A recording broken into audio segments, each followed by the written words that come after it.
পবিত্র মহান ঈদ উল আজহাকে সামনে রেখে আমি সংক্ষিপ্ত আকারে এই কুরবানির ইতিহাস এবং সংক্ষিপ্ত কিছু কয়েকটি প্রয়োজনীয় মশলা মশাইল আমি বলার চেষ্টা রাখবো।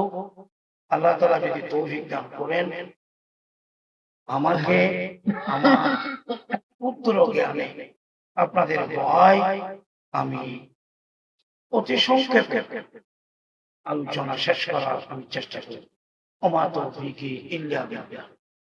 সম্মানিত উপস্থিতি, আল্লাহ পাক রব্বুল আলামিন কোরআন শরীফে এই আয়াতে আল্লাহ পাক রব্বুল আলামিন বলেছেন, হে আমার হাবিব আপনি বলে দিন, ইন্না সালাতি ওয়া নুসুকি, নিশ্চয়ই আমার নামাজ এবং আমার কুরবানি, ওয়া মাহইয়ায়া ওয়া মামাতি, আমার জীবন এবং আমার মৃত্যু, লিল্লাহি রাব্বিল আলামিন, বিশ্ব জগতের মহান মুনিবের সন্তুষ্টির জন্য এগুলা সব।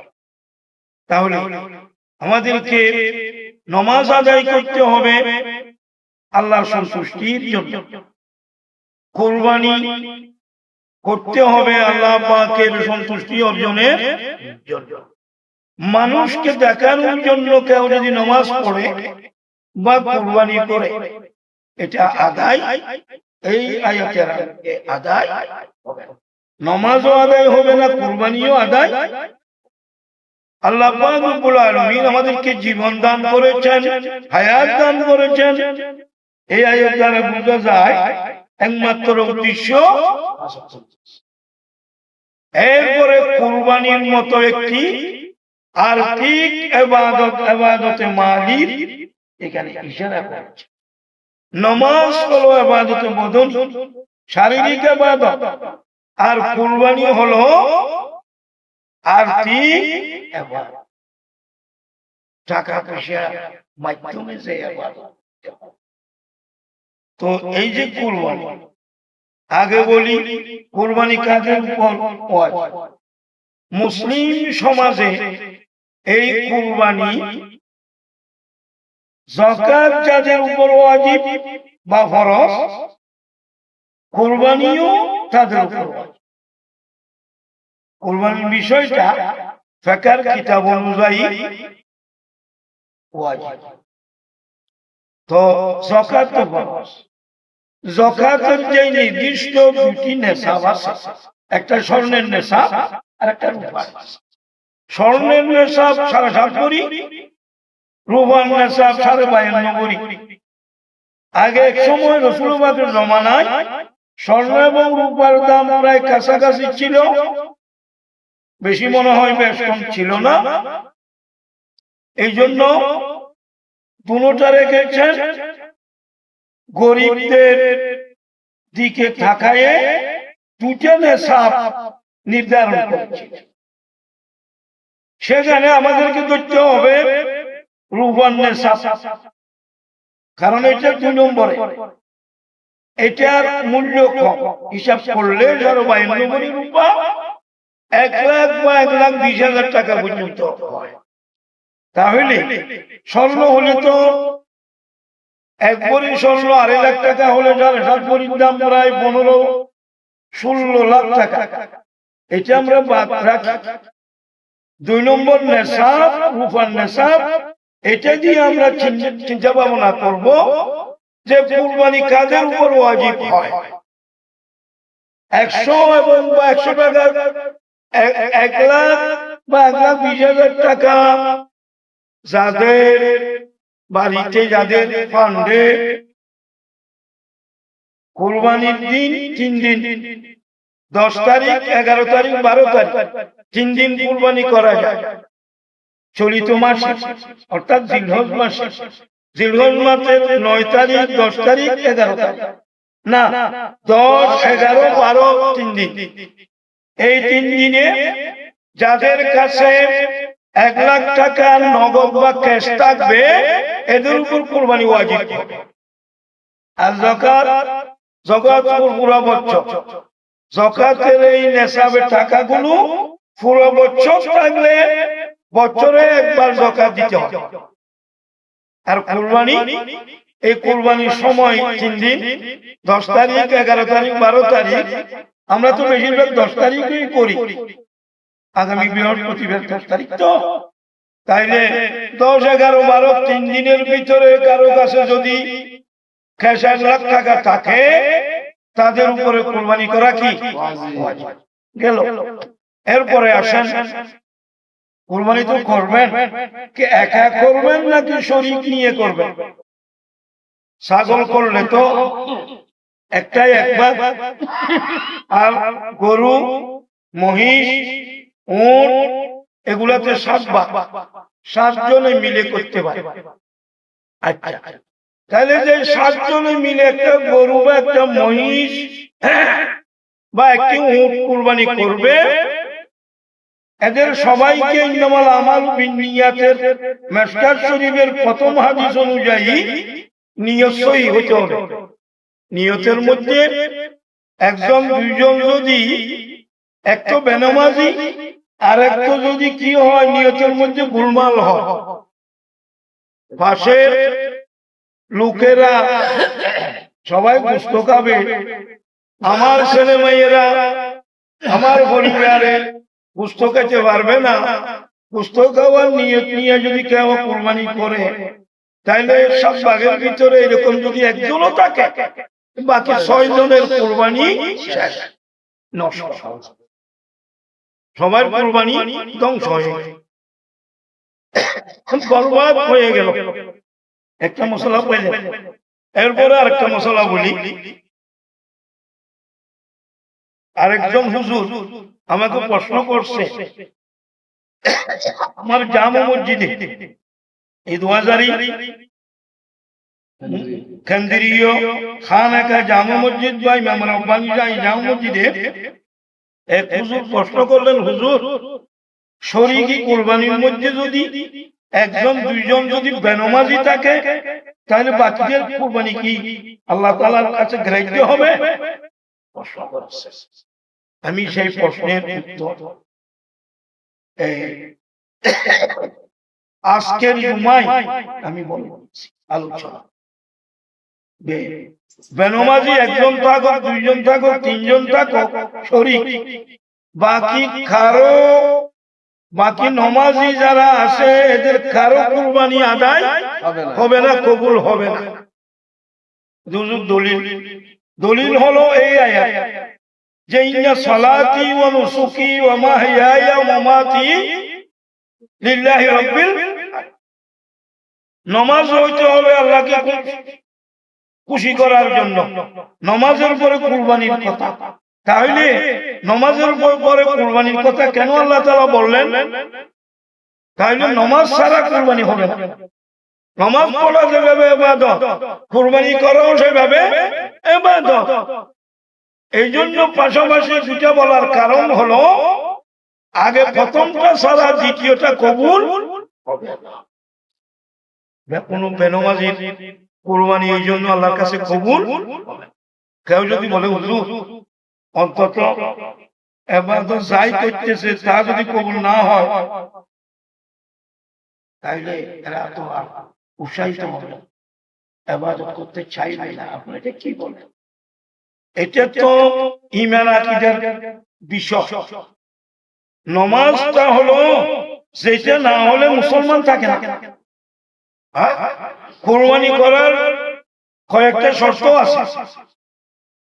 মুসলমান হইতে হবে, আজাদ গোলাম, কারো চাকরিজীবী বা গোলাম না হইতে হবে, স্বাধীন ব্যক্তি হইতে হবে, সুস্থ ব্যক্তি হইতে হবে, নেশা পরিমাণ টাকা পয়সাওয়ালা হইতে হবে, মুসলমান হইতে হবে। ও মুসলমানের উপর কুরবানি কিন ওয়াজিব নয়। তাহলে যে নামাজ পড়ে না এত মুসলমান নয়। বুঝতে পারছেন? যে নামাজ পড়ে না এত কি নয়, মুসলমান নয়। তাহলে নামাজ পড়লে বেনামাজি যখন মুসলমান নয়, এর কুরবানি কিভাবে আদায় হবে? কুরবানি আদায় হওয়ার জন্য 1 নম্বর শর্ত হলো মুসলমান হইতে হবে। তো মুসলমান হওয়ার জন্য 1 নম্বর শর্ত 5 ওয়াক্ত নামাজ। কলমা তো আছে, কলমার পরে 1 নম্বর ইবাদত হলো 5 ওয়াক্ত। এটা কলমা যে আপনার আমার অন্তরে আছে, মুখে আছে, অন্তরে আছে বিশ্বাস, ইমান, এটা কাজে পরিণত করতে হবে নামাজ আদায়ের মাধ্যমে, বাস্তব রূপ দিতে হবে। কলমার ইমানের বাস্তব রূপ নামাজ আদায় করে দেখাইতে হবে। তাহলে যারা নামাজ পড়বে না এদের কুরবানি আদায়। এবার বুঝলেন, এটা যখন আমি বললাম মসজিদে, এখন রাত্রে ওই এলাকায় একটা মিটিং হয়েছে বেনমাজিদের। এখন আমরা বেনমাজিরা কি করব? আমরা কি কুরবানি না করতাম? মৌলানা আইয়ুব আনসারী সাহেবের এই ওয়াজের উপরে আরেকজন মৌলানা থেকে জিজ্ঞাসা করে, এখন মৌলানা উসমান গনি সালামীর কাছে জিজ্ঞাসা করলেন, উনিও আমার মতো একই ফতোয়া দিয়েছে। এখন ওনারা বলে ঠিক আছে, এখন তো আমরা তো পরিবারের কাছে মুখ দেখাইতে পারবো, সমাজে মুখ দেখাইতে পারবো, আমরা যে ভবিষ্যতে নামাজ পড়বো আর কি, ঈদের পবিত্র ঈদের দিন থেকে নামাজ যে আরম্ভ করবো, উদ্বোধন করবো, ঠিক আছে, আল্লাহর কাছে তওবা তিলকা করে নামাজ পড়া শুরু করবো। কিন্তু এটা তো বলার পরেও আমাদেরকে সমাজে কেউ বিশ্বাস করতেছে না, একা কিভাবে করব? এখন 3-4 জন বলে যে একটা ছাগল কিনি, কি বলো সবাই মিলে করি, গোস্ত তো পরিমাণে বেশি পাবো, ছাগল একটা 5,000 টাকা কিনতে 5 কেজি, আর গোস্ত যদি 6,000-8,000 টাকা কিনতে গোস্ত তো অন্তত 10-15 কেজি পাবো। এইরকম যখন বুদ্ধি বিবেচনা করলো, সবাই মিলে গরু একটা কিনতো। আচ্ছা, সবাই মিলে গরু একটা কিনছে, এই গরুটা জবে করার জন্য কোনো আলেম যাইতেছে না আমার এলাকার মসজিদে, কারণ আমি বেনমাজির কুরবানি কবুল হবে না যখন বলে দিয়েছি জবে কিভাবে করবে। একবার হুজুর একটা টাকা কিছু বাড়াই দিয়া 200-300 টাকার জায়গায় 500 টাকা দিয়ে আর একটা দিয়া, একটা হুজুর পাইছে টাকা দিয়া, ওই হুজুরকে দিয়ে কুরবানি করে ফেলছে।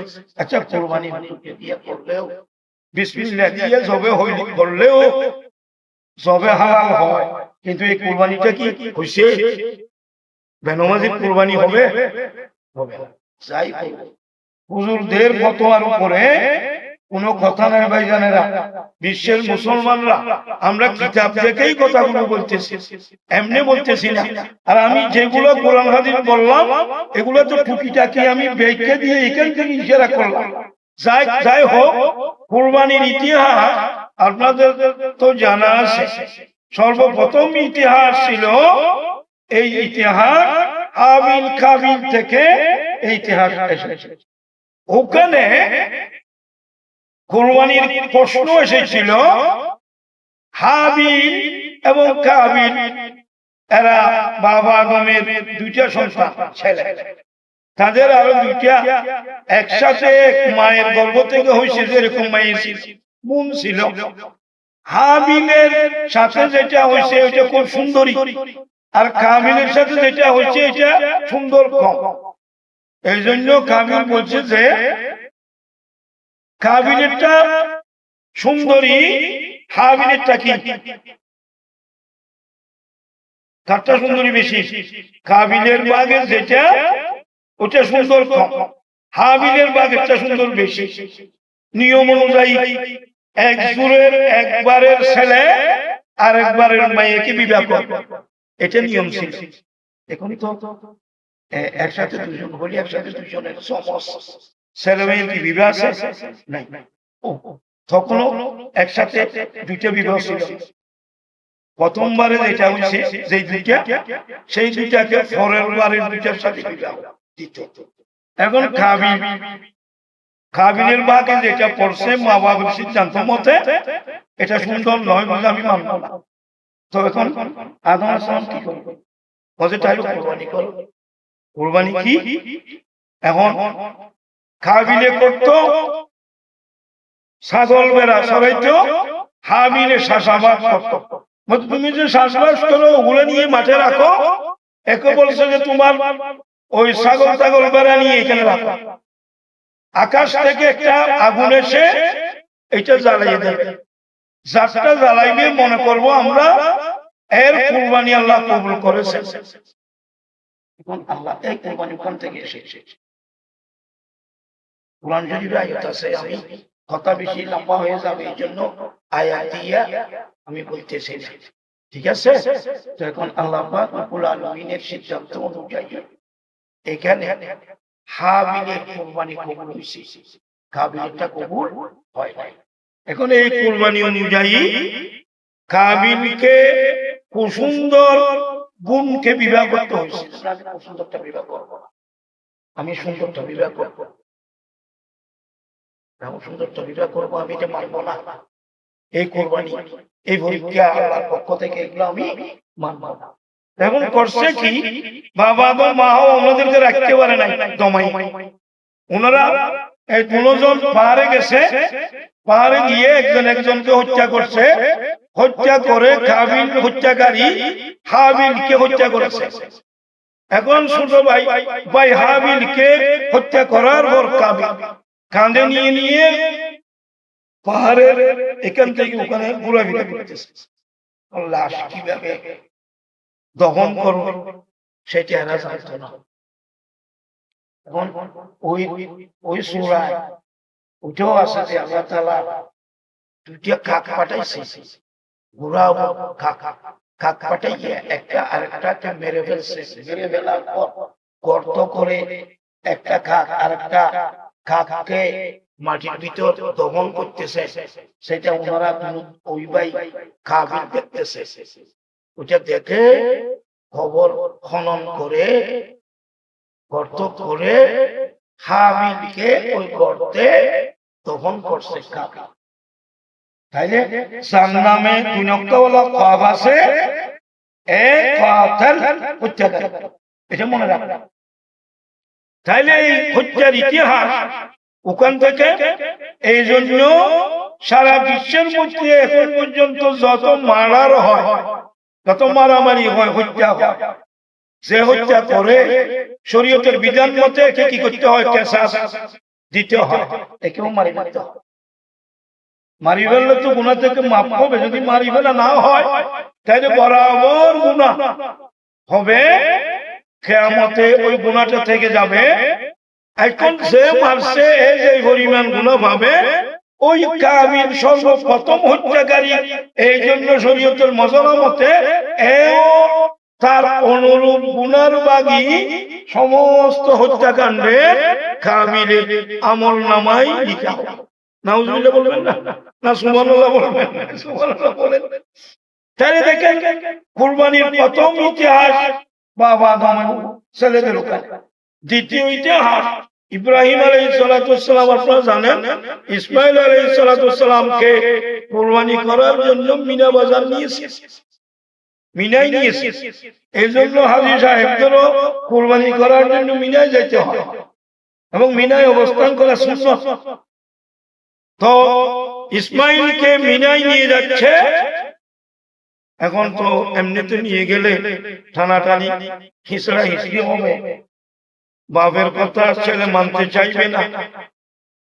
বাপ যে স্বপ্নে দেখেছেন আল্লাহ তাআলা হযরত ইব্রাহিম আলাইহিস সালামকে যে স্বপ্নে দেখাইছেন, কোরআনের আয়াতের দ্বারা তার প্রমাণ এটা উনি বলে দিয়েছেন কি, ইন্নী আরা বিল মানাম আন্নী আযবাহুকা ইয়া বুনাইয়া, হে আমার প্রিয় বৎস, প্রিয় ছেলে, ইন্নী আরা ফিল মানাম, আমি স্বপ্নে দেখতেছি, আন্নী আযবাহুকা, তোমাকে আমি জবে করছি স্বপ্নের মধ্যে গত রাত। ফানজুর মাযা তারা, এখন তুমি বলো তোমার মতামত কি, তুমি রাজি আছো কিনা? তখন উনি বললেন ইবাল মা তুমারু সাতাজিদুনি ইনশাআল্লাহু মিনাস, আপনি তো পয়গম্বর, আপনি কথা তো অবশ্যই 100% সত্য। আপনি আমাকে কুরবানি করবেন, আমি মেনে নেব, আমি ধৈর্য ধারণ করব। আলহামদুলিল্লাহ বলে এই যে কুরবানি, এটা ওখানে যখন একটু বড় হয়েছে, তখন একটু বড় হওয়ার পর পানির পিপাসা লাগছে। ওই যে আগে বলছিলাম যে এক বয়ানে এক মাহফিলে দেখে, তখন হযরত হাজেরা আলাইহিস সালাতু ওয়াস সালাম পানির জন্য পাহাড়ের উপর উঠলেন। তখন দুইটা পাহাড়ের সফা মরওয়া, সফা ছিল একটু উঁচু বেশি, সফা পাহাড়ে উঠলেন, চতুর্দিকে দেখলেন পানি নেই। আবার সুজা নেমে গেলেন, নামিয়া মরওয়া পাহাড়ে উঠলেন। আবার ওখানে গিয়েও দেখলেন যে চতুর্পাশে পুরো মরুভূমি, দুধু মরুভূমি, কোনো পানি ঝিলমিল করতেছে, আসলে তো পানি নেই। এরপরে 7 বার দৌড়লেন, মাথায় কাপড় ছিল না। মায়েদের তো মাথায় কাপড় থাকতে হয়তো সতর্ক পর্দা, মাথায় কাপড় ছিল না। ছেলে ইসমাইলের জন্য, পানির জন্য দৌড়াদৌড়ি করতেছে। ইসমাইলের দিকে খেয়া সবাই উঠে একবার ওদিকে দেখে দোয়া কর, ইন্না সাফা ওয়াল মারওয়াতা মিন শাআইরিল্লাহ, এই দোয়াটা পড়ে দোয়া করে ওদিকে দেখে বাগবার লোকে কোনো আমার ছেলেকে খাচ্ছে কি। মরওয়া পারে গেলে আবার দোয়া করে, আবার ওদিকে দেখে, এইভাবে 7 বার দৌড়াদৌড়ি করছে। দৌড়াদৌড়ি করার পর 7 বার শেষ হওয়ার পর ওদিকে যখন দেখতেছে, হযরত ইসমাইল আলাইহিস সালামের পায়ের পাশে পানি দেখতেছে। সুবহানাল্লাহ বলে সবাই দৌড়ে ওখানে গেলেন, দেখেছে পানি। তাহলে চতুর্পার্শ্বে ঘেরাও দিয়া বলেন, জমজম থামো থামো। এটা বলার পর পানি থামলেন, তারপর নিজেও খাইলেন, ছেলেকে খাওয়াইলেন। এটা হলো জমজমের কূপ, বীরে জমজম। আলহামদুলিল্লাহ বলেন সবাই। হাদিস শরীফে আছে, এটার পানি খাইলে আপনি মাসকে মাস থাকতে পারবেন, কারণ এই পানির মধ্যে তামও আছে, শরাবও।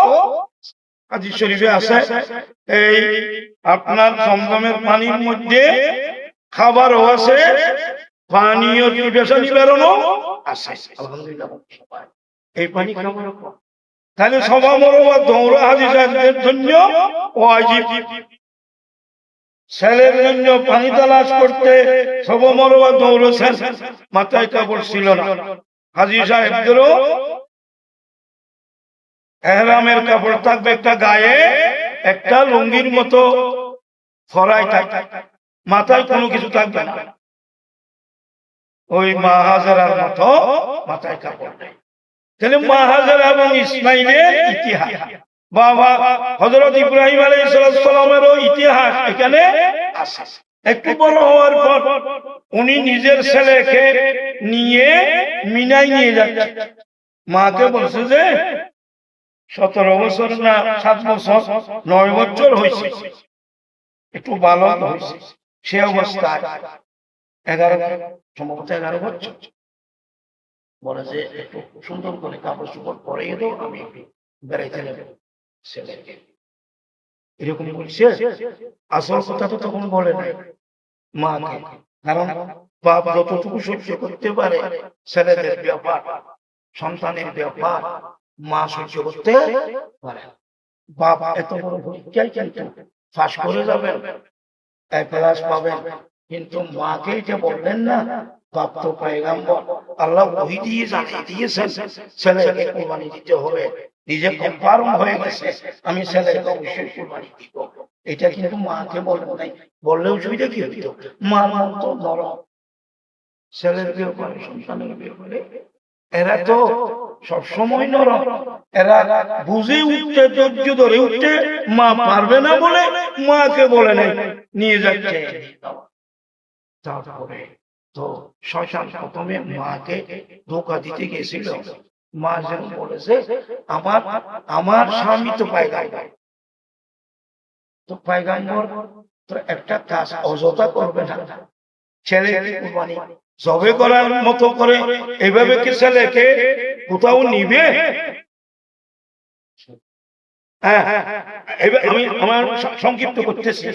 এই যে দেখেন কুরবানির ইতিহাস, এই জিনিসটা না বললেই হয় না। দেখেন এরপরে মিনায় নিয়ে যাচ্ছে, নিয়ে যাওয়ার পর পথের মধ্যে প্রথমে একটা শয়তান ধোঁকা দিল, বলে যে পাথর মারো, 7বার। 7বার পাথর মারলেন, এটা নীরব হলেন। এরপরে আরেকটাকে মারলেন 7টি, আরেকটাকে মারলেন 7টি। এইভাবে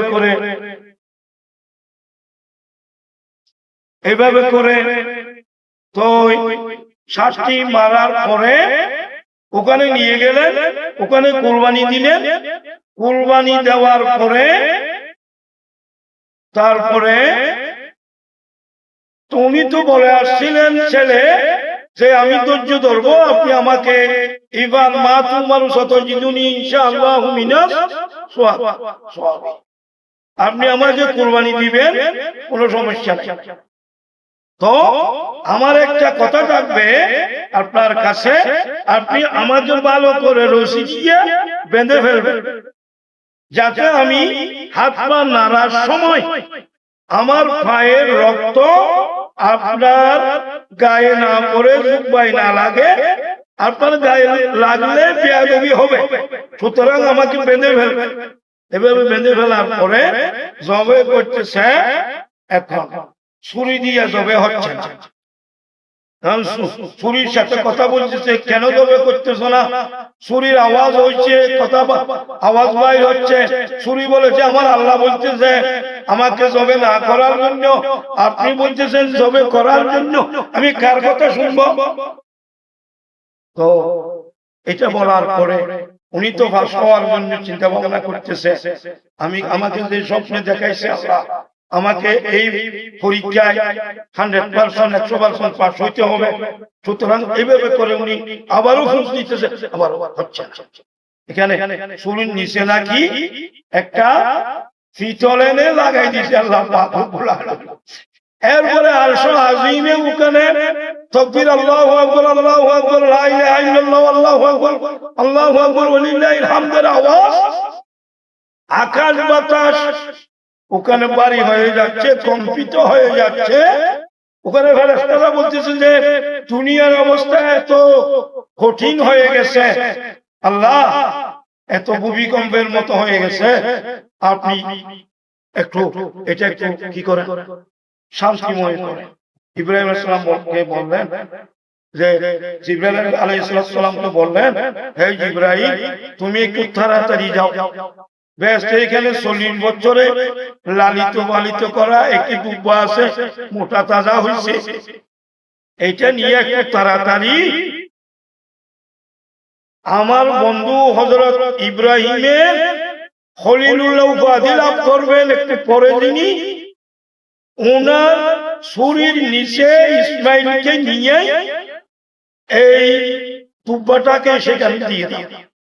আল্লাহ তাআলা কোরআন শরীফে এইভাবে বলেছেন, অবদাইনাহু বিযিবিহিন আযীম, আমি ইসমাইলকে রক্ষা করেছি বিরাট একটি ব্যস্ত থেকে দুব্বা, বিনিময়ে ইসমাইলের প্রাণকে আমি রক্ষা করেছি। আজকে দেখেন এই কুরবানি আসলে পশু কুরবানি করেছে, করে ফাঁস করেছে। আমাদের যদি পশু কুরবানি করতে, ছেলে কুরবানি করতে হইতো, যার 5টা আছে 5 বছরে 5টা শেষ, যার 7টি ছেলে আছে 7 বছরে 7টি শেষ। ছেলে না থাকলে মেয়ে আছে, মেয়ে কুরবানি আস্তে আস্তে দিয়ে দিতে মেয়েও শেষ। এভাবে সেটা কিন্তু আমরা পারতাম না। পয়গম্বর হিসেবে পরীক্ষায় পাস করেছেন, আল্লাহ তাআলা বেশি পশু দিয়ে দুব্বা দিয়ে আমাদেরকে ইহসান করেছেন, দয়া করেছেন। আমরা সবাই বেঁচে গেলাম। আল্লাহ কবুল করো, আমাদের কুরবানি কবুল করো। সবাই আমরা ইনশাআল্লাহ আর 5-6 দিন বাকি আছে, এই দিনগুলোতে ভালো সুস্থ কুরবানি নিয়ে, পশু নিয়ে আমরা বাজার থেকে কিনবো। অনেকেই মন্তব্য করে মোষ কুরবানি হবে না, অনেকেই নাকি বলে মোষকে এদের আমার মনে হয় এই গায়ের চামড়া দেখলে গাধার মতো মনে হয় ওদের।